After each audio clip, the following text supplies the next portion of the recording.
SFL Nation, what up, though? Welcome in my first guest of the evening. Newly drafted to the Carolina Skyhawks tight end, Xavier Solomon. How you doing tonight, sir? Hey, what's up, man? Doing good.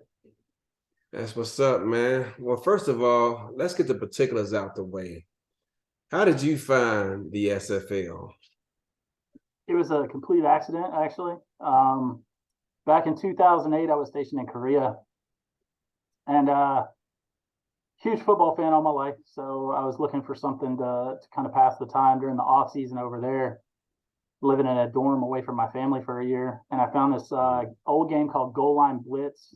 It's like a browser-based MMO style football game, and nothing nearly like this. But yeah, you got to build your own character, and you could build your own team and build your own stadium and things like that. But it was all very, man, sub 8-bit graphics.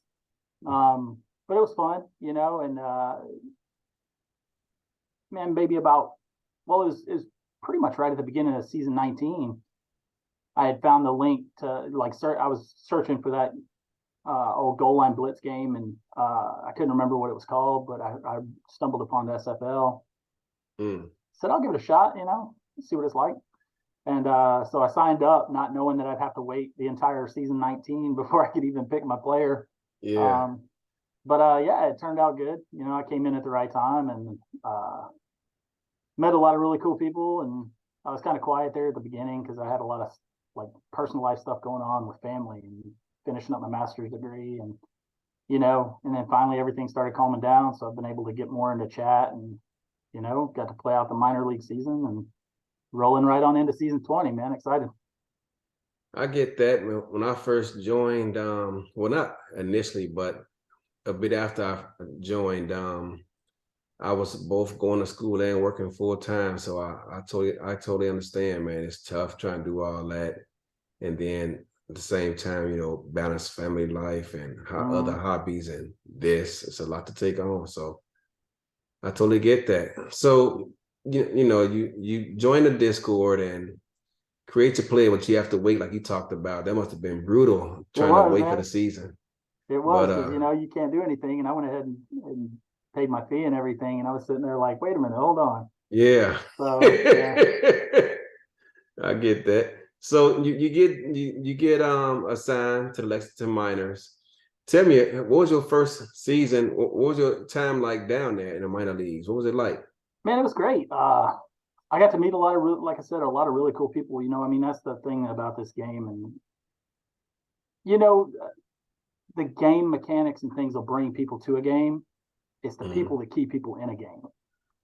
And so far, I've just met some just top-notch people from the coaching staff. Paulie's been a great help with me building my tight end, and Marco was great. It was cool being there for his first year of head coaching in the minors, and all the way through the players that I was surrounded with, Robert, and Chad, having an experienced quarterback throwing the ball to me and stuff like that, and it was great. And just everybody on that team was just so down to earth. And even though the season didn't flow like we were hoping it would, we still were able to rally around each other and have a good locker room experience and get to know each other. And so yeah, minors for life. It's I know everybody remembers where they started, and that's where I started, and it was a good experience. So yeah, it was dope. I had this story probably about 20 times, but when I came to the league, the SFLM didn't exist yet. And so when they asked me to come to the league, they just immediately put me on the Baltimore Crabs. I was a silver tier, I think, strong safety, and that was it. But you talked about your time down there in Lexington. What was the mood of the locker room like, like before games and after games, whether it was a win or a loss?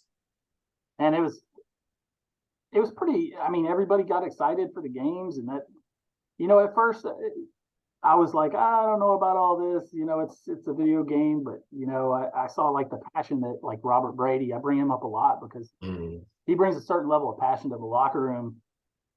And Denver's got a good one to pump up that locker room before game day, because it was he's a pro at it, you know, and he lives it and he eats it up, man. And I was telling, I can't remember who it was, but I was telling somebody that there's two types of people who play this game. There's those people who are just all in it, and then there's people who are like me, who are just, okay, yeah, I'm in it, but you know, as I've been in it longer, it's like, yeah, I can see where these guys are coming from. They just had that fever a little bit earlier than I did. You know, now it's like I look forward to the days that the content comes out so I can catch up and trying to figure out how to scout and, you know, trying to dig more into the game itself and figuring out how 1 and 1 equals 2, you know. So but yeah, you know, the lead up to the game days was great. You know, I mean, there was a lot of excitement, and man, when we won, it was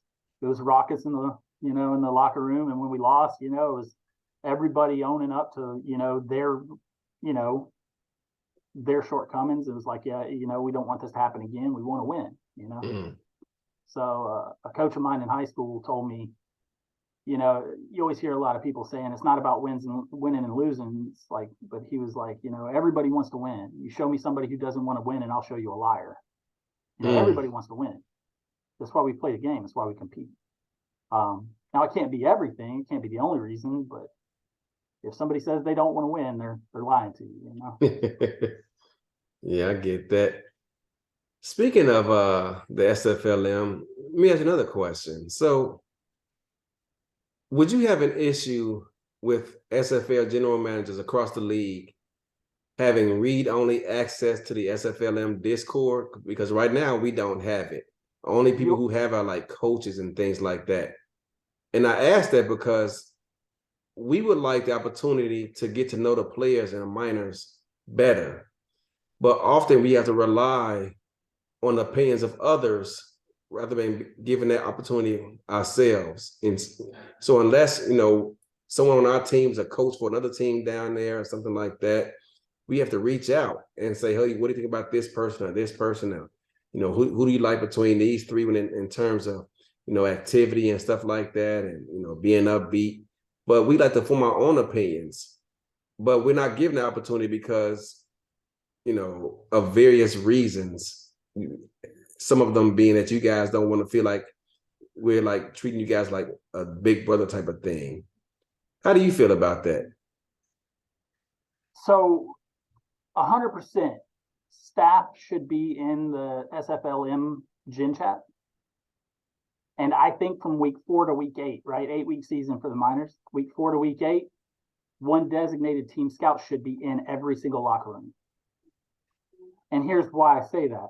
Yeah, be in Gen Chat so you guys can get to know, okay, because a lot of this is personality. You don't want to bring in a cancer to your locker room, right? Right. Now, I'm not saying that just because somebody is what somebody would say, label as abrasive or whatever is bad in a locker room. I mean, people, you know, act different ways when they're thrown in different groups and different settings. But so staff should 100% be in the Gen Chat. I mean, these are the people who are feeding your program. So, I mean, just like, you know, it's a generalized chat, right? We can come into y'all's general chat as minors. It's just like a Justin Fields hitting up Twitter, right? That's Gen Chat. Twitter, Facebook, social media is Gen Chat for real world players, right? Now, whenever you get to week 4, I think things are starting to settle down. People, you know, the players are understanding. And that's when I really started noticing players like, hey, you know, what do I need to do to start looking at what to make myself marketable to other teams? Well, if we have those scouts in there, not only is it scouts saying, okay, I see how this guy is acting, you know, handling his progressions. He's the last one in there to getting his progressions in 6 seconds before the close of the window. Maybe you don't want that. Maybe you don't want to have to babysit that guy every week. Maybe there's some, you know, some things that flare up and he is a bad teammate whenever it comes to wins and losses. You know, you want to kind of know those things. That's not saying that it won't get drafted, right? But it's something that you want to know. But not only that, it's the mentorship thing. It's like, hey, yeah, we got our staff who can answer questions, you know, but at the same time, more more experiences from the people who are scouting these players, scouting the minor league players is only going to benefit the minor league player. I don't know where the big brother thing is coming in from. It's not like y'all are trying to catch us doing something dirty. Yeah. It's just that, I mean, if you're in the locker, I talked a lot to the players in my locker room about, and the staff about getting drafted and, hey, it's going to be cool playing in the pros with you guys and seeing what we're all able to do, and and we kind of helped each other through it. But every time you add another voice that's got that experience to the mix, man, you're only benefiting the players. So, but yeah, I think for sure 100% in the general chat. The staff should be in the general chat. But like I said, after week 4, maybe week 5, just for 2-3 weeks, let those scouts in there, because if you're in a program in college or whatever, you got scouts coming into your facility all the time. So it's a simulation, right? Yeah. I like that answer. Leading up to the draft, it was well known that there were only 2 tight ends eligible to be drafted. How many teams reached out to you from the course of the minor league season up to draft day about your services? 4 to 5 teams reached out to me, and I reached out to maybe 7 or 8 other teams total.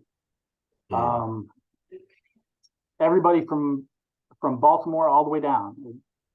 Now I came into it like I was approached before the season even started, before the minor league season even started, asking if I wanted to come up as a contracted player to the pros. And I knew nothing about the game. I started asking people, hey, what's the pros and cons of this? And they were like, you go up as a base copper, and you develop up there while you play. And I was like, okay, so I would miss the draft. And they were like, yeah, you'll miss the draft because you're brought in as a free agent. And I'm like, nope, I want to do the draft. Everybody said that the draft was like an amazing experience. Even though I really didn't get to experience it for other reasons, but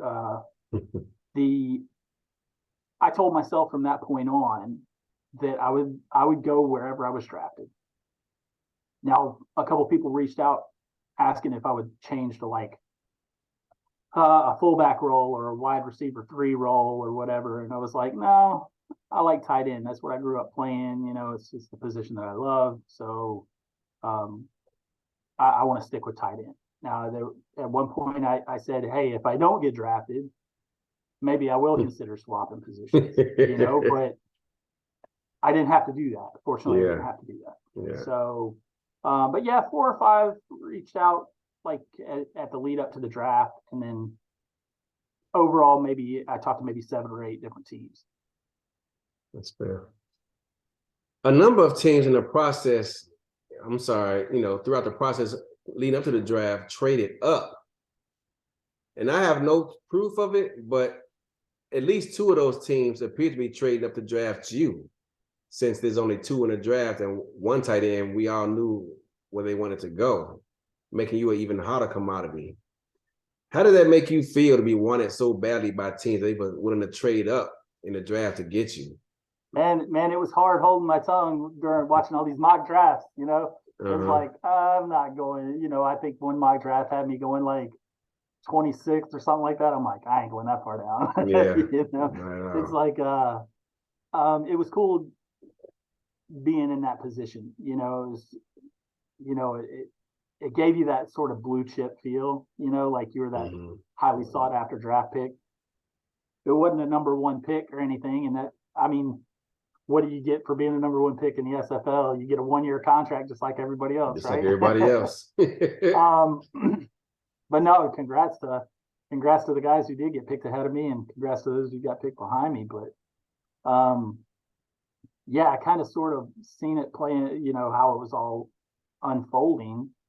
And then the morning of, there's the trade ups come in, and I hadn't heard from one team for a little bit until the morning of the draft. So everybody's trading up in the draft, and I see where they traded up to.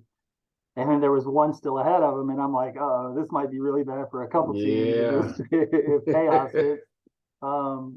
but no, it was really cool to watch it all unfold. Maybe one day I'll be on the other side of it and pulling my hair out in the draft room or whatever. But it was a great experience. Like, watching all the drama unfold. I Was didn't get Sioux to Falls experience one of it. those teams looking at you? Yeah, Sioux Falls was in there, and I was actually looking at them too because it was a tight end one spot. Right. My build is as a tight end one, not a tight end two. Mm-hmm. So there's going to be some revamp that I have to do to fill that tight end two role with Carolina. But I said that I wouldn't try to poison the pool to go or say, hey, I want to go to this team or whatever. I was going to go where whoever drafted me the highest, that's where I was going to go, and I'm going to do my best to help that team win. I know it's been a short time, but describe your experience in Carolina thus far, because they're known to have a different type of locker room than most organizations. Yeah, Compare it's a their different locker locker room room. compared to Lexington. Yeah, man, it's there's always something going on in that locker room. There's always somebody talking, and it's a good time in there. It's a party. Um, we'll keep our locker room banter to our locker room out of the Yeah. gym chat for everybody, and it's Especially cool getting, nowadays. yeah, right. It's cool getting to know everybody up in there, and it's you the first night I mean I really didn't know. I had talked to Skippy, and I had talked to uh, a couple other people on Carolina, and I knew nothing about anybody. I don't. Me being uh, just the typical football dude. Skippy congratulated me, and I said, "Hey, thanks, homie." And she goes, or I was like, "Hey, thanks, brother." And she goes, "Sister." I'm like, "Okay, sorry." So it's like, all right, it's a whole new group of people to get to know and learn. But so far, man, everything's been great. It's been a whirlwind, but yeah, it's been great. Xavier, it's been a pleasure to have you on today, brother. Thanks for coming on. And before I let you go, though, is there anything you'd like to get off your chest? Man, I'm gonna get myself in trouble here, I think. But I think if I have to say it with my chest, man, we're a simulation, right? It's the first word in the name, Simulation Football League. Mm-hmm. Here we are, what, season 20, right? Mm-hmm. You know how many players in the NFL made it past 20 seasons? Only a few. About 28. You know how many Yeah. of those were kickers? Over 50. Over 50%. You know where I'm going with this? Uh-huh. this that's one of the things, man. I dare not put it in suggestions because I've seen the flames start flying, man. But yeah, regression and retirement. That's a huge thing about managing a football team. Is how do you handle players who retire? How do you handle it as a player when your time comes to an end? Um, I know that it's a hotly contested thing, man. Some people don't want to let go of their player, and I get it. Um, but at the same time, you want to start talking about drafts and okay, drafting for needs. It was a big thing talking about, and there was some discussion that was had in the lead up to the draft about teams celebrating the fact that they didn't have to draft anybody. Mm. It's not a good thing, man. I mean, I don't keep lists about people who do me wrong or anything, but there are people out there like that who may eventually come down to it, and when you need their help, they're like, "You didn't want to draft me when I was a minor. You were celebrating the fact that you didn't take anybody in my draft class. Mm-hmm. So um,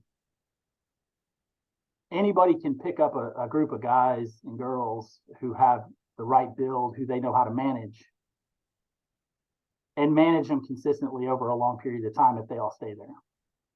Where it comes an issue is whenever you have to fill those holes when somebody is regressing, and how you tell that person, hey, you can't play for Arizona anymore because we got to put you out to pasture and retire you, Mm-hmm. or you can go try to get on somewhere else and play out your final years at the Jets like Brett Favre did, but we got to bring in somebody who can perform consistently for us.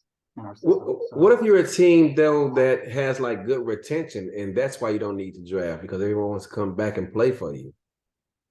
That's fine, but how many of those players are 20-year players? How many of those people are 15-year players who 15 right now there's no 20-year players. Well, I'm just saying, how long, at what point does skills start regressing for a football player, right? So say you keep the core of your team together for 15 seasons. Mm-hmm. Season 16, maybe your quarterback can't put that zip on the ball like he used to. Maybe he starts throwing those interceptions more. Then you have to start thinking about, okay, maybe it's time we start looking at another quarterback because you're throwing a lot of interceptions here. We're a simulation, right? So that's one of the things that that the league is not simulating is the aging factor and the deterioration of skills and things like that over time. I say that as my own guy, is I would expect in, however many seasons I start deteriorating, I think at some point, I don't know if it'll be to the point where regression is in place. I think it's going to come to a point in which they say, okay, you're coming up on your 20th season, say, for example, like you illustrated. Yeah. This is your last year in the league, because I don't think they're going to get to a point where they're asking guys who regress to pay the same amount of money that someone who isn't regressing. You know what I'm saying? And if they're regressing, do they no longer progress throughout the season too? Because they're regressing. So that's a couple of things to think about. Yeah, absolutely. And it would have to be something that would have to be built and developed, right? And tweaked over some seasons. But yeah, I mean, just because you start regressing, just because your eyesight goes doesn't mean you can't get stronger, right? Right? I mean, you talk about taking one too many. I don't think someone who's in that 20th season is getting stronger as the season goes on, though. True.